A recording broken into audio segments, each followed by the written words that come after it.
Assalamualaikum warahmatullahi wabarakatuh. Bismillahirrahmanirrahim. Sahabat beriman yang dirahmati Allah, ada 4 larangan yang sebaiknya dihindari saat melaksanakan sholat tahajud. Melanggar salah satu dari 4 larangan ini berarti menyalahi sunnah yang bisa mengurangi atau bahkan bisa menghilangkan pahala keutamaan sholat tahajud. Lalu apa saja 4 larangan itu? Yang pertama yaitu melaksanakan sholat tahajud lalu meninggalkannya begitu saja. Dulu ia rajin mengerjakan sholat malam dan tahajud, namun sekarang ia tinggalkan. Ia hanya ingat sholat tahajud ketika sedang susah dan menderita saja, ketika mendapati masalah, banyak masalah hutang atau dirundung duka. Namun ketika kondisi sudah lapang, senang dan bahagia, ia kemudian lupa dengan ibadah yang sudah ia lakukan, yaitu meninggalkan sholat tahajud begitu saja. Model sholat tahajud yang seperti ini mendapat kritikan dari Nabi Shallallahu Alaihi Wasallam. Sebagaimana dahulu beliau pernah berpesan kepada Abdullah bin Amr bin As, "Wahai Abdullah, jangan kamu seperti si fulan. Dulu ia rajin sholat malam, lalu sekarang ia meninggalkan bangun malam." Hadis riwayat Bukhari dan Imam Muslim.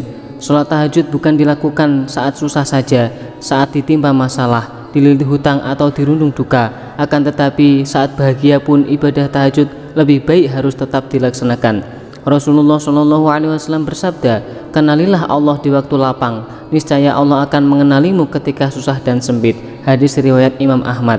Meninggalkan sholat tahajud setelah melakukannya termasuk perbuatan yang dibenci. Sebaliknya, Rasulullah Shallallahu Alaihi Wasallam memuji seseorang yang rutin dan istiqomah mengerjakan sholat malam, baik ketika susah maupun senang.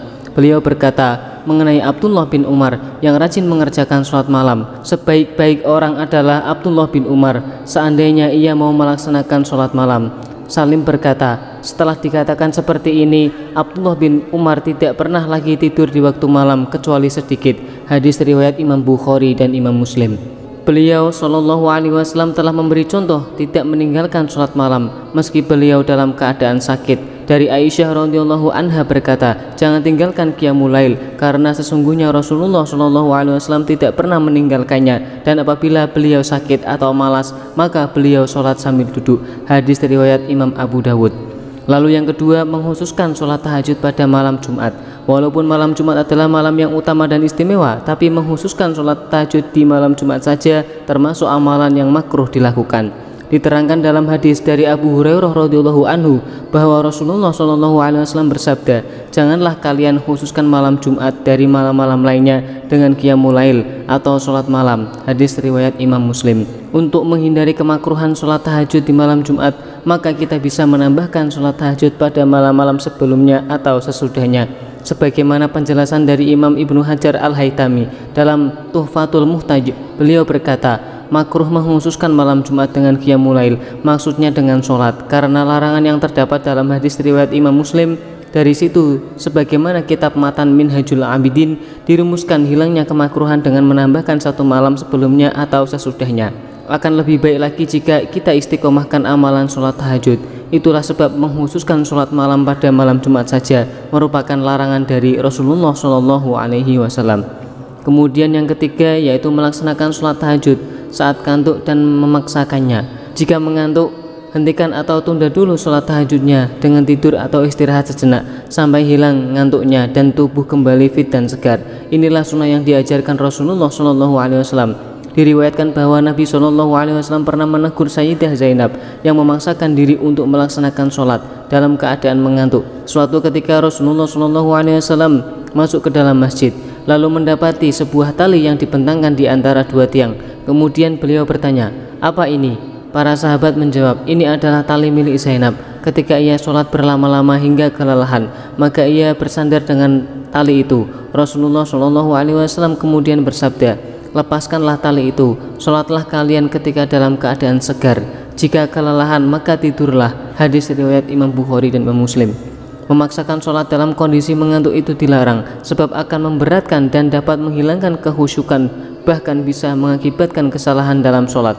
Nabi Shallallahu Alaihi Wasallam bersabda, "Jika seseorang di antara kalian dalam keadaan mengantuk dalam sholatnya, hendaklah kamu tidur terlebih dahulu hingga hilang ngantuknya. Karena jika salah seorang di antara kalian tetap sholat dan dalam keadaan mengantuk, ia tidak akan tahu, mungkin ia bermaksud meminta ampun tetapi ternyata ia malah mencela dirinya sendiri." Hadis riwayat Imam Bukhari. Insya Allah tidur yang diniatkan mengerjakan sholat tahajud akan ditulis pahala seperti mengerjakan sholat tahajud. Nabi SAW bersabda, siapa yang mendatangi tempat tidurnya dan ia berniat untuk melaksanakan sholat malam, lalu ia tertidur sampai pagi, maka dia tetap mendapatkan apa yang diniatkannya. Hadis riwayat Imam Ibnu Majah dan An-Nasai. Tidaklah seseorang berniat melaksanakan sholat pada malam hari lalu ia tertidur, melainkan Allah akan menetapkan baginya pahala sholatnya, sedangkan tidurnya itu menjadi sedekah baginya. Hadis riwayat Imam An-Nasai.